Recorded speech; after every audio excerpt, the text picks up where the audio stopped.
Hello, everyone. I want to thank you for investing in the Shareholders podcast. It's Monty here again. Another great interview I have for you guys. I'm very excited about the topic and the subject we're going to have with this guest.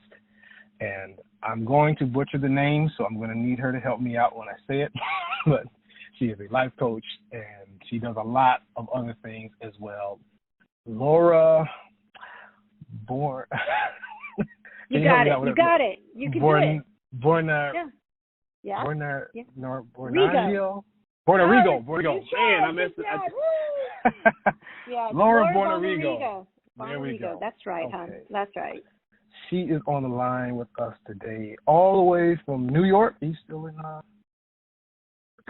New York, or? I am still in New York. Sure. All right. Yes. Sure. I was able to actually go to New York for the first time last summer, and I loved it so much. Where are New you? York City. I'm in Las Vegas. Oh, yeah, very good. I love Vegas. Such fun. Yeah. See, that's how we could be able to connect so well. Laura, I just I want to get right into it. You basically, sometimes when you just say life coach, people kind of put things in a box, but you really are just about helping people overall. I don't want to even put you in a box per se and or a certain genre. And anybody that will see things you've done or look you up will see that really you just have a passion for helping people and helping them with their lives. I want to ask you, where did that passion come from? And has it always been something you always wanted to do, or did you develop it? So I am a certified life coach, and I've coached people on everything from losing weight to job interviews to relationship things, and I'm also a certified divorce coach. So nice. I do have a bit of a niche, but these days, when a coach works with somebody, you're not just dealing with one piece, right? So like if I have a client who calls me because they're going through a bad breakup, we start talking about diet, we start talking about losing weight, we start talking about colleagues at work, how is their money being handled, what's the dating life like, what are they wearing to those dates, what are they doing online, like it goes everywhere, right? How's their family, blah, blah, blah. It just keeps moving. So yeah. I agree with you. I might start with somebody calling because they're having trouble with their spouse or going through a tough breakup, but it doesn't stay there, right? It's just our introduction. So when I think about what me there, I think I'm fascinated by people. Mm-hmm. I think I'm fascinated by relationships. I think that I'm always inspired by people who want to move their life forward in whatever arena, right? Be a better parent, eat better, run their home differently. I just, whatever it might be, I get inspired by that. So I've probably been coaching for a really long time. And then I got certified. So okay. And let me ask you this then real quick. How important is it to be certified in what you do? I know a lot of people, I give advice or I can help you out, but right.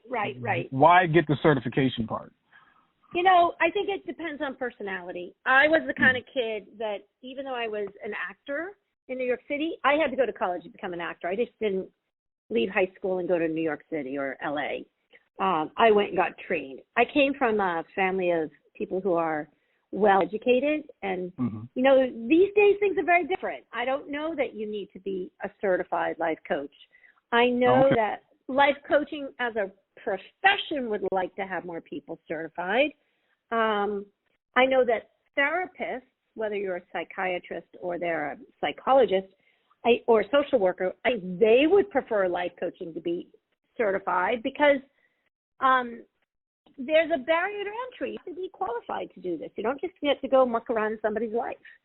But we're not there yet. So I'm not, anyone can call themselves a life coach, but okay. I guess creating a standard, right? Right. I think it really does depend on who's your client, what they need. Do they need somebody certified or do they really care? I don't know. Well, it's kind of like you might know the law, but in this country, to practice the law, you have to pass the bar and become a lawyer. There is a standard. That's right. So I get what you're saying, even though it is kind of a fluid thing with helping people out in that, so to speak. But right. Yeah, I get where you're coming from. So then in what you do, Is there ever, and it's a lot of different things, is there kind of a public misconception when people hear life coach, like, oh, are you a therapist? Or am I crazy? Or, do you kind of get any kind of pushback when people find out what it is you do?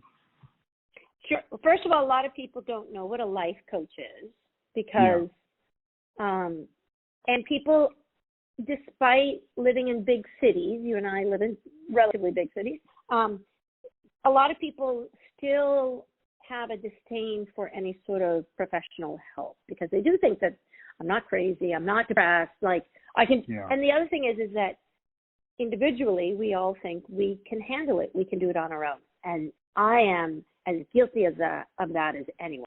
I've got this. I can do it. I can do it myself. But it takes a village, and it doesn't matter. There isn't a single professional who is incredibly successful who has done it on their own. Absolutely. Not a single person in this day and age. Okay, maybe 200 years ago when the population was smaller and there were fewer people that were educated and one person figured it out. But they still had an assistant, or they had, a wife or a husband, or they had a best friend, or they had a town. Nobody does anything by themselves. Absolutely not. We might pay for mentoring these days. We might pay for professional advice. And if you've gone to a doctor, you pay for professional advice. If you have an accountant, you pay for professional advice. That's right. It's really no different than that, in my opinion. That's well put. Yeah, that's true. That's exactly right. And I've said that so many times, like, as independent as we want to be, and not do it on your own. No. At some point. Yeah, and for many people, that's their church or their religious advisors. Right. But they're still paying. They still pay every week. They either put it in the basket or they tithe or they. I mean, they're still paying. It's not like and it still takes the community. So that's true. Yeah. It's not. They're not doing it alone. So no, they're not. We don't. Most of us, and the most successful around us, actually put in a tremendous amount of money. The coaches who get coaching spend tens, if not hundreds of thousands of dollars to get that support. I mean, Anyone who follows Tony Robbins around the world, to go study with him. So in any case, inspiration comes in all different ways. No, I totally agree. So in saying that, you're a life coach, but also certified with divorce. And I saw a movie recently. It was called, I think it's called, not Wedding, Marriage Story. Yes. And it's like a big movie that's out. It is. Yeah. It's about two people going through a divorce, and I could not believe the litigation part that happens with divorce and the fees. And I said, man, this is very expensive. Thing, I did not realize it. But in terms of your end of it, what's maybe the first thing when somebody comes to you that is either thinking about a divorce or is going through it? What is the first thing that you diagnose in terms of trying to help them out and get through that? So I tend to, when I first take on a private client, or any client, frankly, I do what I call like a life unloaded session. It's a 3-hour session. It's a long session because we all carry a story. This has happened to me, and then he did this or she did that, and this is what my mom, this is what happened. And I like to ask questions. I want the person I'm talking to feel like they have the time and space to tell their story. Mm-hmm. And as opposed to, I don't want to take advantage of the story moving forward. And what does that mean? Coaching is a little different therapy. And I, with all due respect, I know there are different kinds of therapy and different therapists. So this is sort of a generality. Right. But in general, we tend to look backwards to try to understand the present and to move forward. And as a coach, I don't really want to look backwards. I'm not a Freudian professional. I don't understand the mind necessarily. I mean, I might understand a little bit of it, but I'm not a doctor. I don't have a PhD in this. And if I get stuck in the past, I can't help somebody move forward. So that first session, I want to know as much as possible, and I'm looking for relationship patterns, whether it's relationship with themselves, their spouse, who they're fighting, the relationship with the boyfriend or girlfriend, their colleagues at work, because there tends to be repetitive patterns, ways of doing things that don't give us the results we want. Right. So, and anyone over 25 knows their story. This is my parents. It's what they did. I grew up with this. And at a certain point, we have to own the present and create the future. Oh, and so I want to know what's happened so that the next time they call me, we're not wasting time on the story. And time equals money. I don't want to waste their money hearing the same story 15 times. Once I get it, I want to write up an assessment for them. If they never talk to me again, and this has happened, they know what to expect. If they're going through a divorce, this is where this thing you did is going to bite you.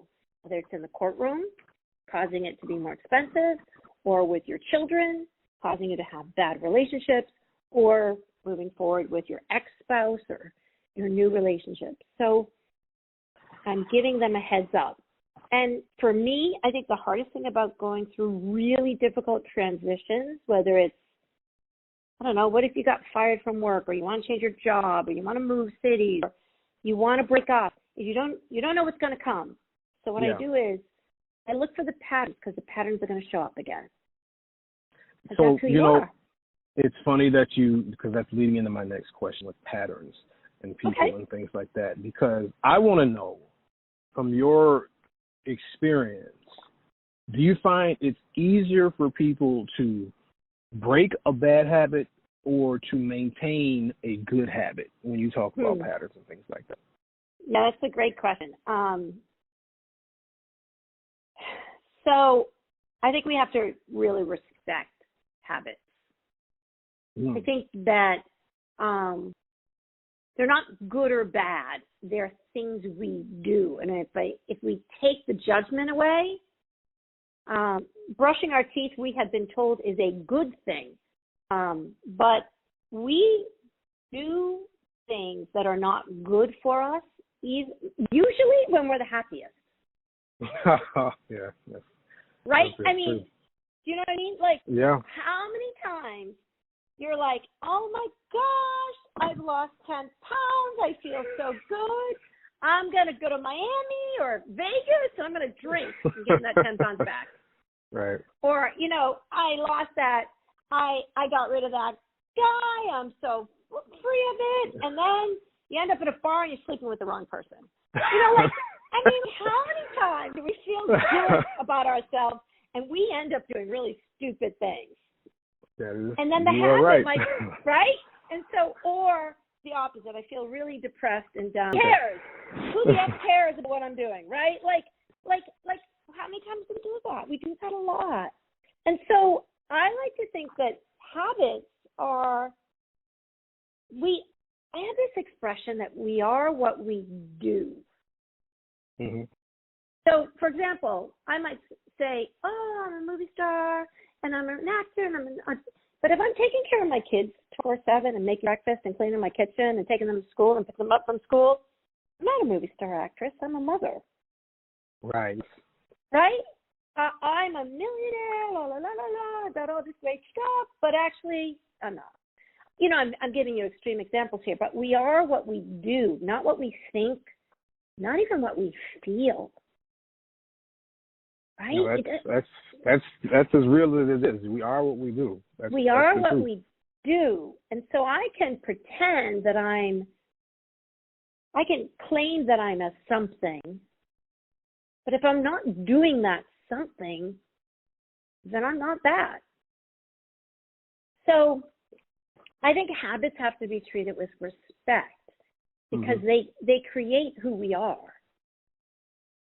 And that's crazy because you're saying it so just right to the point. I think a lot of people like to dance around it, or it's like, when you ask somebody, why didn't you do that thing you said you were going to do? Oh, man, well, this happened, and this happened, and this happened, and, and so, well, then you're not that then. Like you say, you're not doing it, so you're not that. And we kind of, my mother always has a saying that people will do what they really want to do. And if you really wanted it, you'd be doing it, but you're not. So it's, that's that straight talk.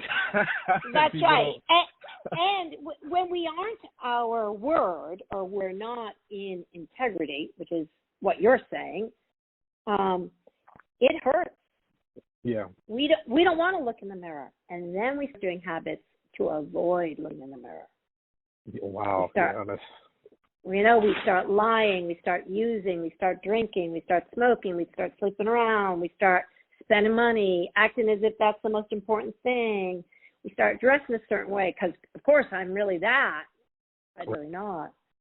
Right? We do a lot of things to distract ourselves from the pain that we cause ourselves. Shame is a very demoralizing feeling. People don't want to go there. They'll do anything to avoid it, instead of just doing what we say we're going to do and mean it and do it and follow through. Yeah. Man, this is so good. This is we're with Bonarrigo, and she is telling it like it is. I hope you guys are listening. But yeah, it's good. I love this. So let me ask you then, in terms of, with life coaching and things like that, why do we struggle so hard with letting go? And like you say, maybe some of the bad things that we do, or the things that disappoint us. So like you said, you get out of a bad relationship and then you jump right back. Why is it so hard to let go?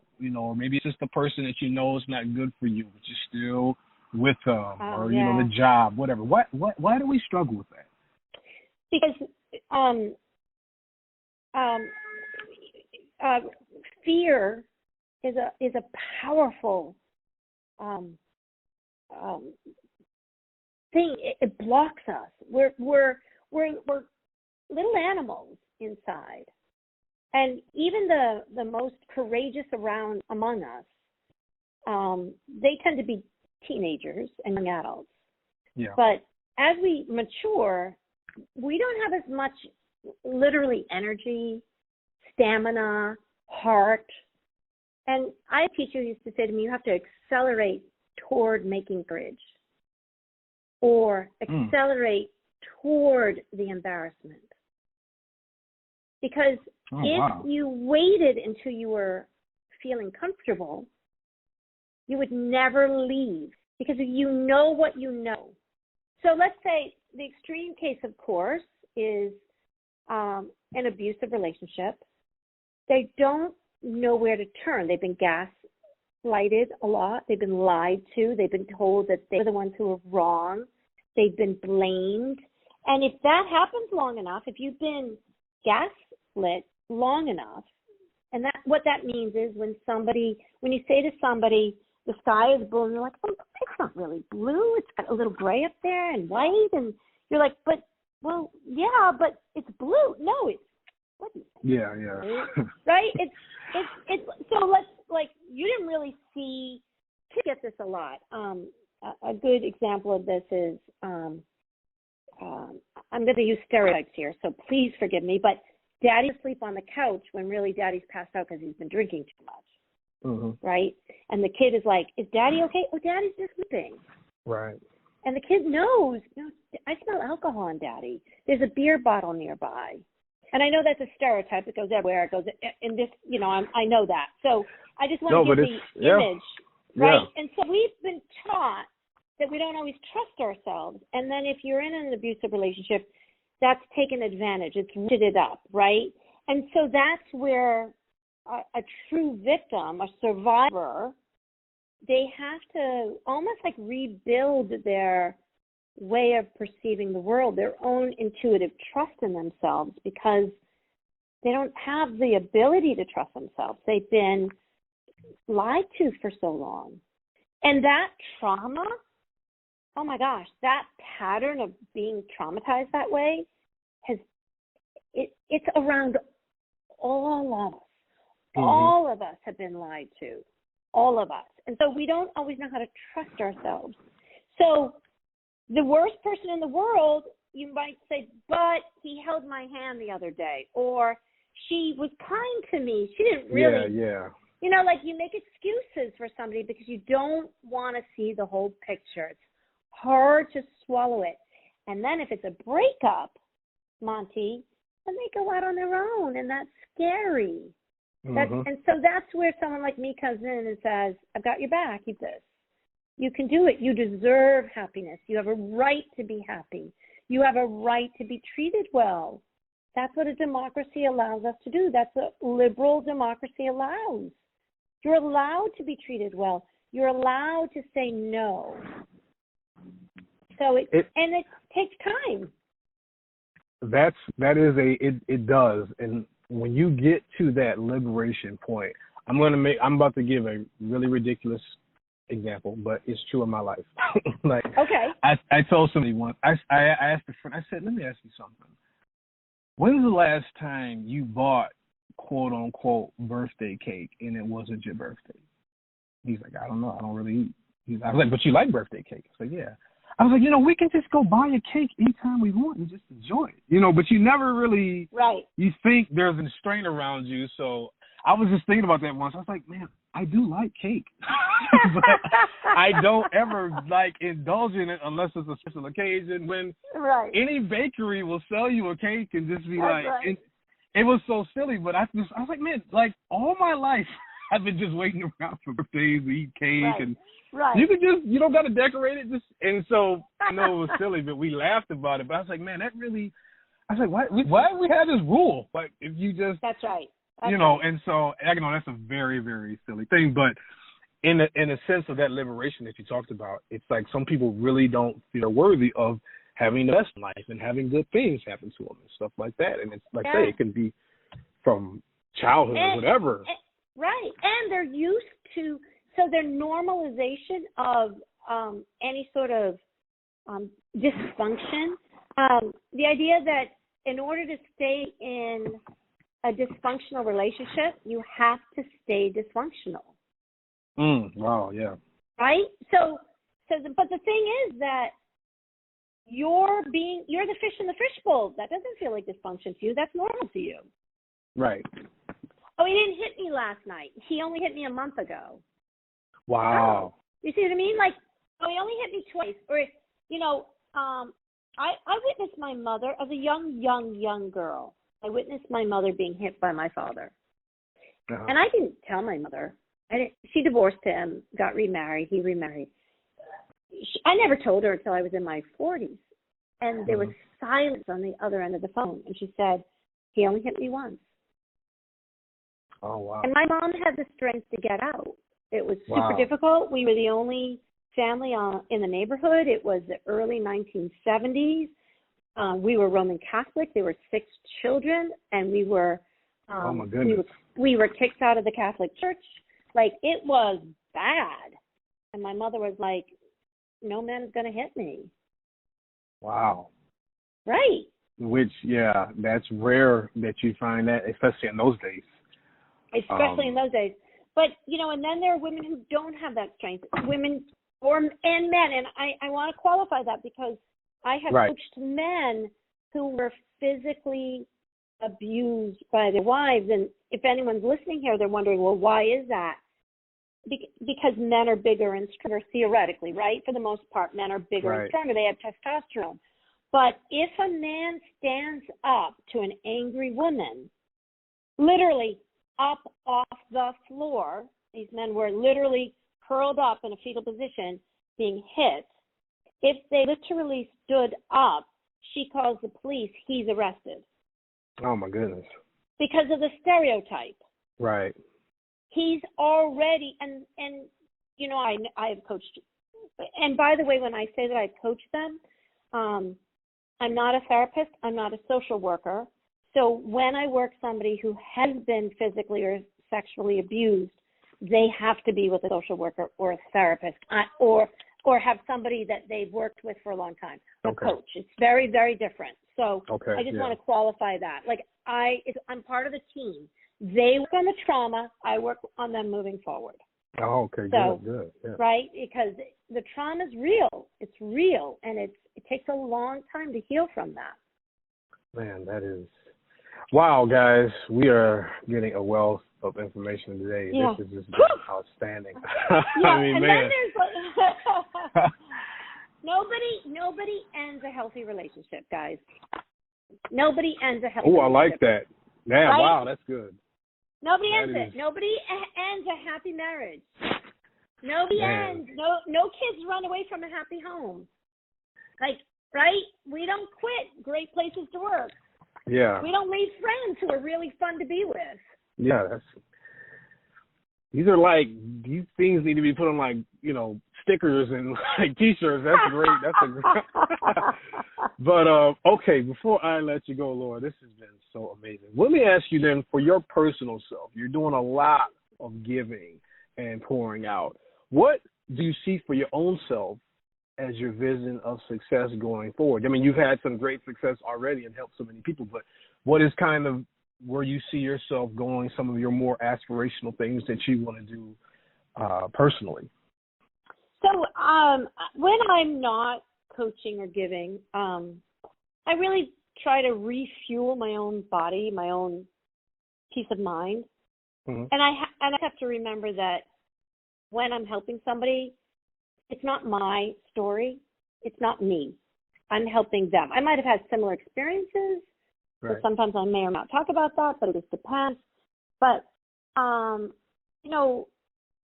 I hope that there's enough energy around for me to be healthy and for me to be surrounded by good, healthy people. It took me a long time to appreciate healthy people. I was like, oh, wow. Mm-hmm. Or to have a good night's sleep and to wake up in a body that doesn't hurt. To do things that light me up as opposed to, and what I talk about is kind of heavy, right? It's kind of heavy. Yeah. But we laugh a lot. We cry a lot, but we laugh a lot. And it's, ideally, it's to help that person get that they can do it. They can pick themselves up and start over or move through a difficult patch. And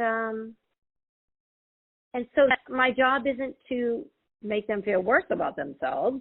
My job is to help them say, hey, welcome to the human race. Yeah. We're all doing this. We're all doing it in our own way. And, the expression, we all have our cross to bear. This is what yours is right now. Let's get through it. You got this.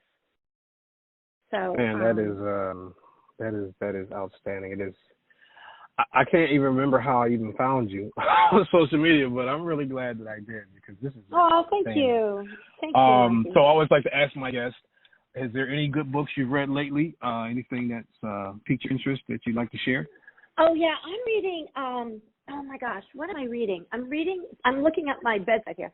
A Gentleman in Moscow by Amor Tolls. I'm not sure if that's how you say his name, but it's a great novel about a count in Russia who's this is between like 20s when the revolution happened in Russia just after my grandmother escaped, and he is locked up. Talk about taking a big life and making it quite small. It gives me great appreciation to remember that we really do live, as difficult as everything is, we do have choice. Still, we're still allowed choice, and that's a freedom that is super important to me. Oh wow, that's is that during the war, or is that set? It's like in the it feels as if it's in the 20s or the 1930s in Russia. It's the revolution. So my dates are a little fuzzy. My children would yell at me. I shouldn't be talking about Russian history. Forgive me. But it sounds like it's right after. I don't think it's. We haven't had World War II and possibly just before World War I. But it's a novel, so I don't. That's what it is. But it's definitely after the Tsar has been toppled and the revolution began. So. Yeah, I brought that up because I read a book by David Benioff, the guy that Game of Thrones. It was called City of Thieves, and it was based. That's a great book. No, you know City of Thieves. Okay, yeah. I believe I've read it. Yeah, a long it was time really ago, good, and it was really I good. can't remember if it was World War II or World War One. It was in the war, the two boys, and they just talked about the conditions, and my God, it made me really appreciate what we have now, because people were so hungry, and the German army was, it must have been World War II, I think, but the army was coming to try to, stomp out, and a lot of things like that, but it was well done. When you said Russian novel, it piqued my interest with that. But okay, so Laura, please tell everybody they can find you, your plugs, your social media, your website. Yeah. So Bonarrigo seems like a scary name. It's not. It's BONA. There are two R's, RRI1G, Bonarrigo. Yes. I'm on social media as Laura Bonarrigo. You can find me at laurabonarrigo.com. My Instagram handle is Laura_Bonarrigo. I think that's my Twitter handle. I'm on Facebook, Laura Bonarrigo Coach. I'm everywhere. I do a lot of writing. You'll find me on Medium. You'll find me answering questions on Quora. You can definitely reach out. Set up if you want to do a 3-hour session with me, I'll definitely help answer some questions. I have different price points, so I work with people. Sometimes I'll throw a group together just to help people out so that they get the support without it costing a lot of money. I don't want to, people going through a tough time are afraid to spend on themselves. And that's we got to do it, So I try to make it affordable for everyone. And if money is, follow me on social media. That's all free, and I give great advice there. You can ask me questions and stuff. So that's where they can find me, Monty. Yeah. And as you as you can see, or I should say hear, she's super easy to talk to. And obviously, we didn't pre-prep. We just went right into it, and you can see she's just a wealth of information and helpfulness. So, Laura, I want to thank you for coming on the Shareholders podcast. Of course, guys, you know where to find us at. This is the Mighty Sharp Network show. Check us out, Mighty Sharp Show. Of course, you can find me, Monty Mont, on Instagram and things like that. I really appreciate the feedback, and people are always just helped and blessed when they hear the show. So I'm thankful for the time that you've given me, Laura, and I really wish you the best in all your endeavors. Thank you. You as well, my dear. Have a great evening. Okay, you too.